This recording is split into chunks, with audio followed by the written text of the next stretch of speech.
Oh, baby, we are ready to roll. We might have figured this out. Jerry's camera's on. Stop traffic. Stop traffic. We might have this working. I see the Emmys. There he is. Yeah. There he Mr. is. Jerry Hairston Jr. So you can hear us now. I can hear you guys. Oh, wow, perfect. See, this is how it lines up. You look great, Jerry. How you doing today? Happy Tuesday. Happy Tuesday. How you guys doing? We're good. Can't complain. In Baltimore, people are pretty happy. The Orioles are sitting in first place.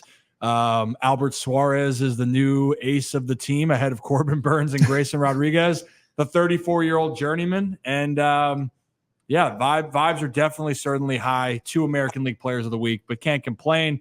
How is everything going out west? And first off, what have you kind of been up to? Are you getting comfortable with this season so far? Is this just a walk in the park for you at this point?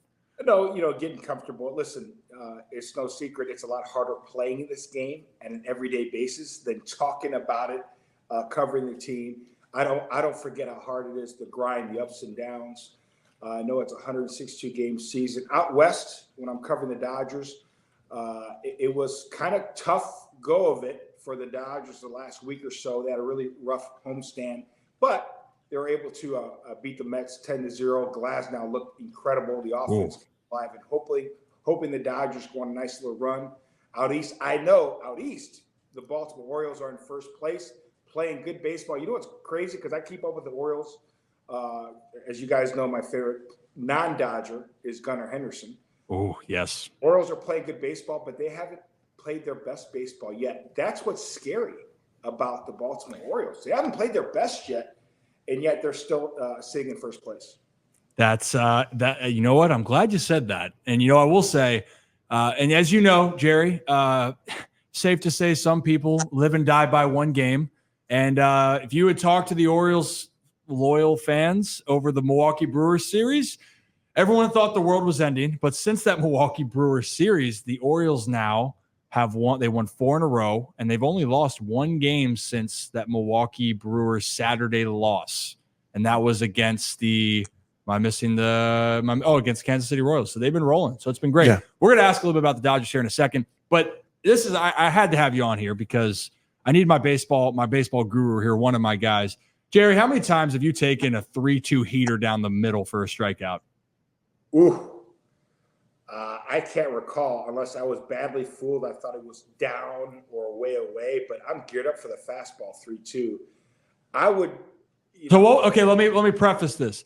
So you were a guy that always hunted the fastball, correct? Gotta hunt the fastball. Okay, you hunt the fastball because we had Kowser on in Westburg, and we were talking where the conversation went here is when you think too much, things can get a little challenging. Now, we didn't mention this one player by name, but he's having some struggles in Baltimore, and he's a very talented player, number 1 prospect. Maybe we can read between the lines. But it seems to me he's a little bit clouded. Can you speak on, as a hitter, when you have other thoughts in your head, how to fight those inner demons, so to speak? Well, when you're unsure of yourself, if you are on your heels, so to speak, and you got too many different swing thoughts, guy throwing 95 miles an hour, it's going to be on you, instantly. Listen, hitting a baseball is probably the hardest thing to do in all of sports. Getting a base hit is the hardest thing to do in all of sports. So at that aspect, you got to simplify. Listen, you do all your work in the batting cage. You make sure you're prepared. You make sure that you've gone over scouting reports. So when I walk in the batter's box, I want to take most of the guesswork or the thinking out of it. I have a game plan. I'm going to go out and execute. And then when you're sitting 3-2, I'm hunting the fastball. Now, I'm not surprised if a guy likes to throw the breaking ball a lot, especially like the Boston Red Sox organization. They basically throw breaking balls all the time. But you're still sitting on that fastball and you're adjusting and not surprised at the breaking ball. Listen, we've all been there. I don't care if you're a rookie, if you're a top prospect, if you're a guy 10 years in the show, if you're an all-world athlete like Aaron Judge, who's having his struggles right now. Yeah, we actually talked about that. Zach brought it up. He's one for his last 24? Yeah, 1 for his last 24, up to 14 strikeouts. So even the best in the world struggle.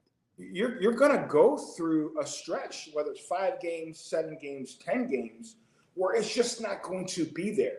But at the same time, the veteran guys understand that. Freddie Freeman for the Dodgers went through it last week, just could not buy a hit. But he knew, hey, I just got to keep grinding. And I think the biggest thing is you got to understand, especially if you're a young player, you're going to have these struggles. Mm-hmm. But the main thing is I'm going to continue to grind, and I'm going to control what I can control, meaning if I got a 3-2 pitch, I'm hunting fastball. Anywhere in the zone, I'm putting my ace swing on. Now, if he throws a breaking ball, I'm going to do my best to stay back and put the ball in play hard.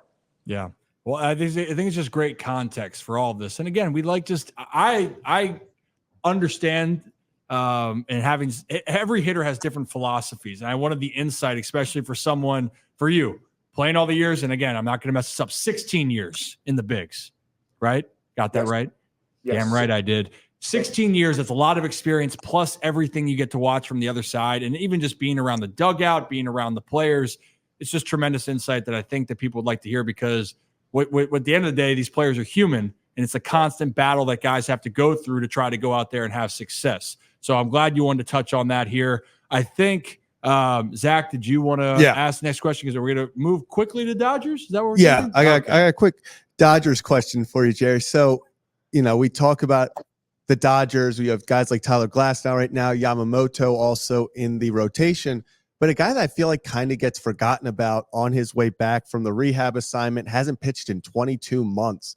Walker Buehler, I was reading, I believe actually earlier today, that he's kind of in a setback with his rehab. He's not getting the pitch counts that he wants to. He wants to be around the 80, 85. He's struggling to get out of the 60s right now.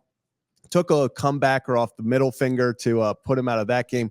Where do you think he is on his rehab, and do you think it's going to be a little bit longer before the Dodgers get him back in the rotation? Well, they're going to look at his next start. Now, you mentioned the comebacker he took to the hand.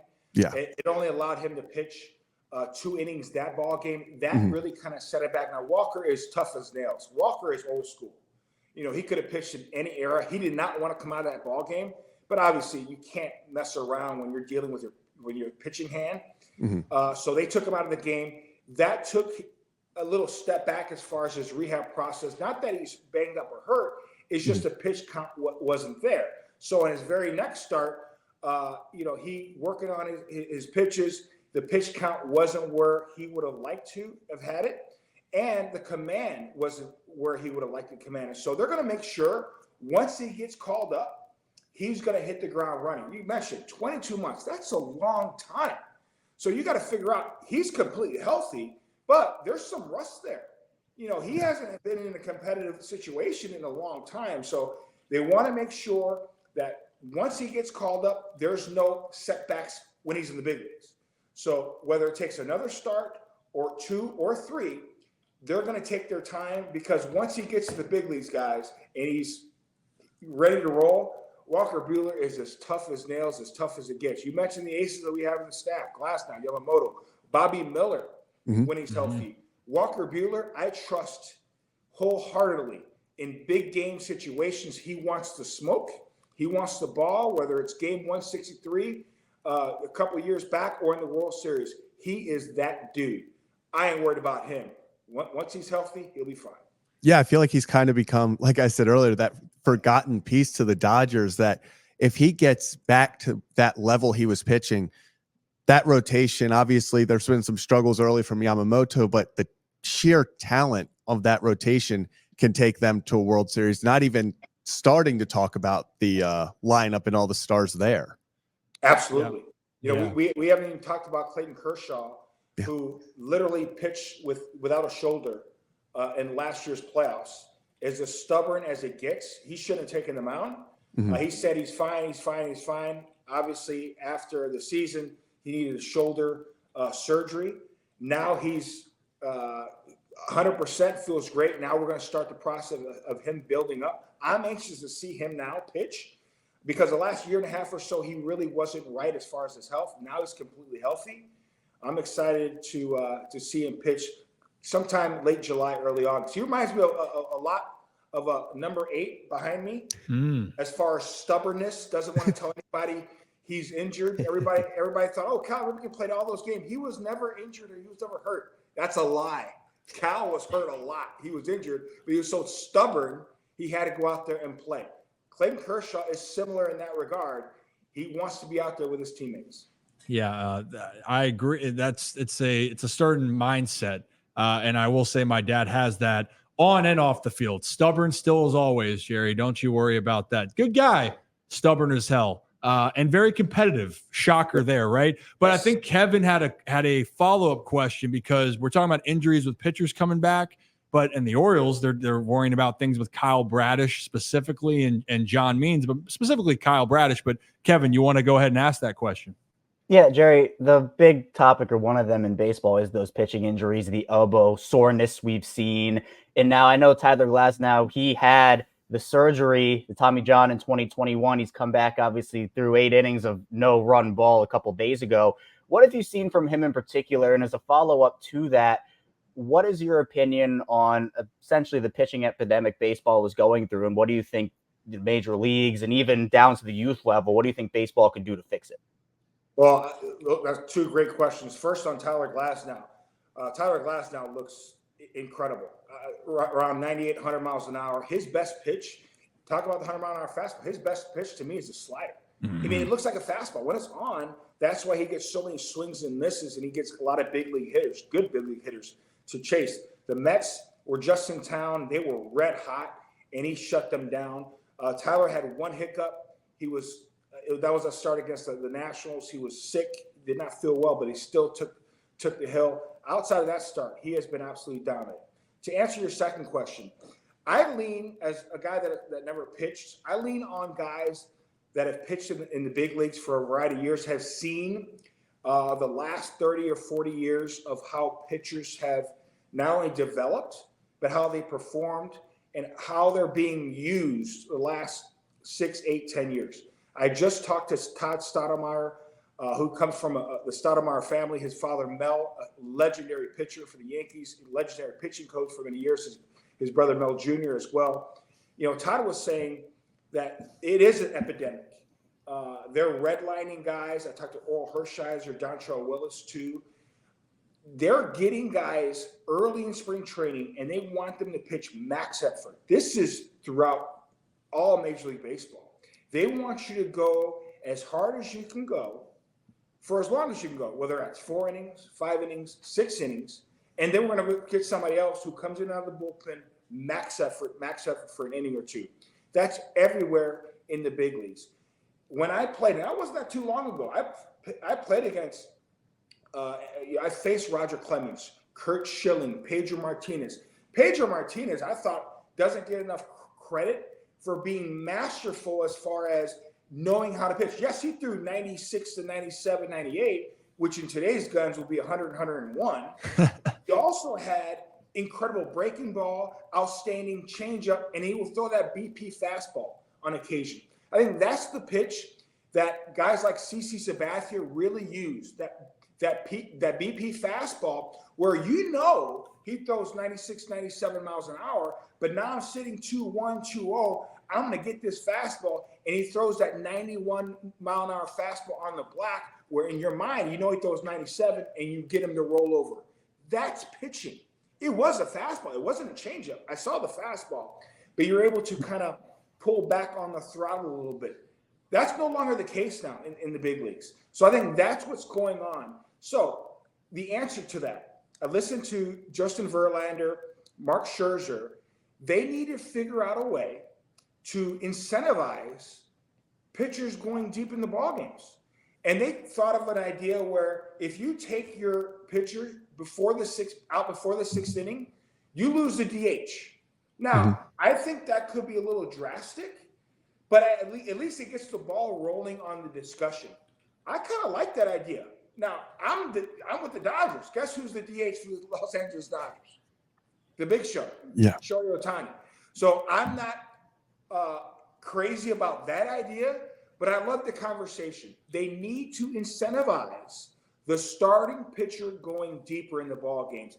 That will make and force the organizations to develop pitchers, not throwers, and they're not max effort all the time. And something needs to be done because we're seeing far too many injuries. I agree with that. And we could even, like, honestly, we can go down a rabbit hole about this for the longest time because it is something. You're right. One thing when people compare, well, back in the days they didn't throw as hard, which again, that's whatever people's opinions. Yes, average velocity is higher, but I'll tell you what, guys learning how to pitch, guys learning how to go deep in games. We don't see that, and there's a reason for it, but it doesn't mean it can't come back nowadays. So I appreciate that, Jerry. Last question, let you get out of here. Rocco wanted to check in. We wanted to ask about your Emmys, but we might save that for a different day. You did promise me that we could talk about them one day, Jerry, but we can save it for another time. I'll tell you what, I could stay on till I got about 8 minutes. So if you want to ask about the Emmys, go. Well, we'll get to it. We'll get to the Emmys because I do want to hear about it. Yeah, I do want to say though, because I do want to hear the stories about the Emmys. I'm very intrigued. You guys have Joe Kelly out there in LA. I think we have Joe Kelly's like long lost twin here in studio. This is the Zach. Question you wanted to ask? No. It's not the question I want to ask. I just want to show Jerry the resemblance right now. If you could put the camera on Zach and let him see what Zach actually. Wow. So we have his long lost cousin. No, but for real, Jerry, you were talking about you watch Gunnar Henderson very closely when you pay attention to the Orioles. Have you been keeping up with the O's as a whole, like the Colton Cowsers and the Jordan Westbergs of the world? Because those are two of the guys that we just had on. Are you familiar with both of their games and what they've been doing this season? I'm sure. I am. Cowser has been outstanding, especially after that Red Sox series where he just absolutely went nuts. Oh yeah. And remember, either it was on ESPN or MLB Network. Now I have the app, so I watch it on my phone, so I sometimes forget. But I tell you what, their success is so huge for the Orioles lineup because they provide depth, but also tremendous production. Yeah. And for them, I know it's been 6-8 days ago where they came back on the Red Sox. That just goes to show. I think that was the game that kind of put the league on notice a little bit. Now everybody knew who the Orioles were coming in the season. Make no mistake about it. But were they going to experience some type of sophomore slump because they're still a young team? I think them coming back at Fenway Park the way they did, and Gunnar Henderson hitting that opposite field bomb over the monster, that's just a tremendous game that they had against the Red Sox. But for them to have so many different players and different style of players, it's tough to pitch to. And I think they're a perfect complement to the young stars, the stars that they have now, and the young star like a Jackson Holliday, who's going to be fine. Mm-hmm. He's going to be fine. He'll make his adjustments. I saw a stat where Willie Mays started his big career, like 1 for 26 or 1 for 29, somewhere in that ballpark. I think it turned out well for Willie Mays. I think so too. Yeah. Safe to say. Still young. There. The bloodlines is there. His dad is there. Matt was a tremendous player. Absolutely. His uncle is a tremendous coach in college. So Jackson, although you hate going through the struggles, and I know he hates it, he's going to get through the storm. And I think this is going to make him even a tougher player. Yeah. With that being said, Jerry, you talk about Jackson Holliday, and we brought him up at the beginning of the interview. With him right now, the way he's struggling, I asked Ryan this on our podcast that we do. At what point do you start to worry, or do you not worry at all? Do you know that he's going to figure it out, adjust like he has been able to do at every single level of baseball? I think, I'm not going to be worried with him at all. Now, what I would do is I would see how his psyche is, right? Mm-hmm. That's the biggest thing for me. The way I've seen him, this is from afar, he looks like he's just fine. It's not like he's pouting or he's lost confidence in himself. Now, is he a little frustrated? Absolutely. I don't care if you're a 10-year vet. You're going to be frustrated if you're not getting hits. You're going to be frustrated not getting hits in high school. You want to get hits. You know what I'm saying? So I think he'll be fine. Jackson has the ability to go 15 for his next 30. He has that ability. It's just getting over that hump. Big leagues is no joke, guys. It is no joke. And Jackson will make his adjustments. We're right there with you. And I think the context of it, when you look at 30 at bats, I'm like, man, you're good enough or you play long enough. Man, 1 for 30, you better get used to that because you're going to be seeing a lot more of them. Jerry, I'm sure a couple things. You definitely have had. Do you remember your longest streak you've had of a hitless streak or one of your slumps? Which year? Well, see, and that answers it perfectly. See, you play long enough, you play 16 years, you're able to go through it, and that's a part of it. And you're right. He is handling himself well. And Colton Cowser described it yesterday to us, and I agree. when things are going wrong, it's like a mental warfare in your mind. How do you keep yourself calm, cool, and collected? To be honest with you, Ryan, I know your dad helped me so much. I'll never forget him calling me back to the back of the plane. I was in a slump. It was early in my career. I think it was in 1999 or 2000, 2001. I was struggling. I probably in a slump. And I remember your dad calling me back to the plane, him and Brady. He goes, "What's wrong with you?" I go, "Man, I just got getting hits." He goes, "Bro, you're going to have times where it's not there." I was hitting 230 at the time. You know what I'm saying? And I told him that. He goes, "Let me tell you something. You ain't lived." This is your dad talking. Until you're at the All-Star game, you're voted as an All-Star shortstop, and you're hitting 191. I think wherever he was at, he was voted one year as a starting shortstop, and he was hitting like 191 at the time. Now, your dad finished the year hitting like 285 and had an incredible year. But that just goes to show you can have a slow start and have an incredible second half, and that helped turn my season around. Derek Jeter, I remember I think it was 2004, he was hitting about $190. The first 2 months of the season, he gets to second base. We're in New York. I go, "Bro, you all right?" He goes, "Storm's coming, man. Storm's coming. Somebody's going to have to pay." That's the mindset. Your dad had it. Derek had it. I don't care who you are. You're going to go through a stretch where there's 50 at-bats, 100 at-bats, sometimes 200 at-bats, where guess what? It ain't going your way. But you got to fight through the storm, and then you flip the storm on the opposition.